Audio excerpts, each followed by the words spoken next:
అందరికీ నమస్కారం. భాస్కర్ విహార్ యూట్యూబ్ ఛానల్కు స్వాగతం, సుస్వాగతం.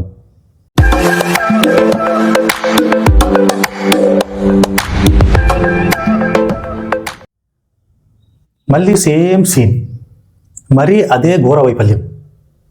నిన్న భారతదేశ వ్యాప్తంగా ఉన్న యూనివర్సిటీల్లో డిగ్రీ ప్రవేశాల కోసం నిర్వహించిన ఉమ్మడి విశ్వవిద్యాలయ పరీక్షల్లో ఎన్టీఏ మళ్ళీ దారుణంగా విఫలమైంది. పరీక్షను గంటలు ఆలస్యంగా నిర్వహించింది. దానికి కారణం సాంకేతిక లోపాలు అని చెప్పింది. మన వాళ్ళకి అది అలవాటే. ఏం జరిగినా కూడా టెక్నికల్ ప్రాబ్లం, సర్వర్ డౌన్, ఇంకా ఎన్ని సంవత్సరాలు ఇవే సాకులే చెప్తారు.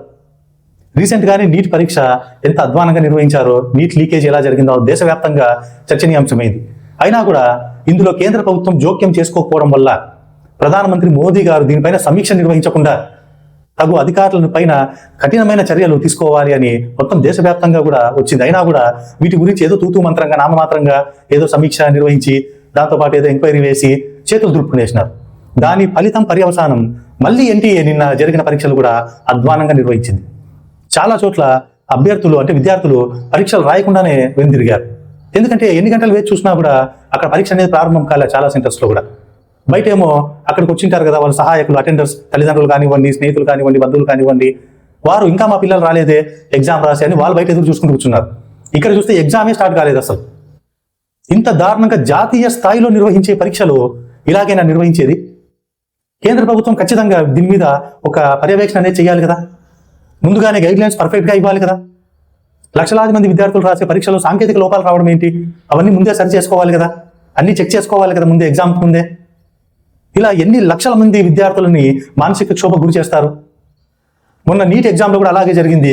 కొంతమంది విద్యార్థులు దేశవ్యాప్తంగా ఆత్మహత్యలు కూడా చేసుకోవడం మనం చూసాం. ఎందుకు ఇలా జరుగుతుందని చెప్పండి. ఖచ్చితంగా ఇది ఎన్టీఏ వైఫల్యమే.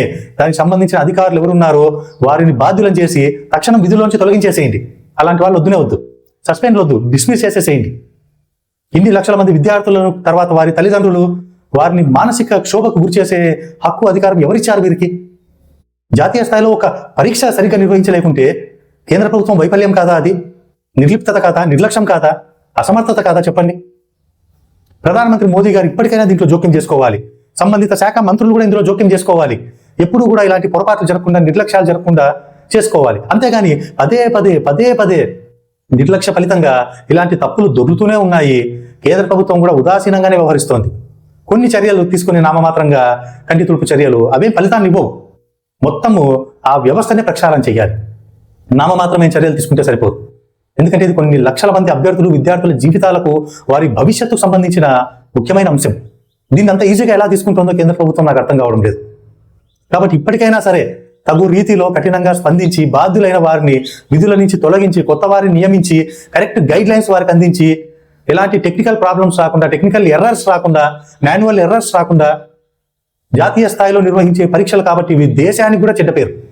ఇంకా మనం టెక్నికల్ సాకులు చెప్తున్నామంటే ఈ యొక్క టెక్నాలజీలో ప్రపంచమంతా దూసుకుపోతుంటే మనము ప్రతి దానికి టెక్నికల్ సర్వర్ ఇవే సాకులు చెప్తూ ఎన్నేళ్ళు ఇంకా అభ్యర్థులు, విద్యార్థుల్ని మభ్యపెట్టడం?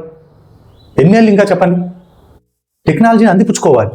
అందులో నిష్ణాతులైన వాళ్ళు చాలా మంది ఉన్నారు. వారి సేవల్ని ఉపయోగించుకోవాలి, వారి మేధస్సును ఉపయోగించుకోవాలి. ఉన్న వాళ్ళని వాళ్ళతోనే మేము ఈ పరీక్షలు నిర్వహిస్తామనడము సబబు కాదు. అది ఏమాత్రం సమర్థనీయం కూడా కాదు. కాబట్టి కేంద్ర ప్రభుత్వం ఇప్పటికైనా సరే కళ్ళు తెరిచి ఇంకొకసారి జాతీయ స్థాయిలో నిర్వహించే ఏ పరీక్షలైనా సరే ఎటువంటి ఆటంకాలు లేకుండా, అంతరాయాలు లేకుండా బాగా నిర్వహించాలని, తద్వారా అభ్యర్థులు, విద్యార్థులు, వారి తల్లిదండ్రులు వారిని మానసిక క్షోభ నుంచి కాపాడతారని ఆశిస్తున్నాను. ధన్యవాదాలు.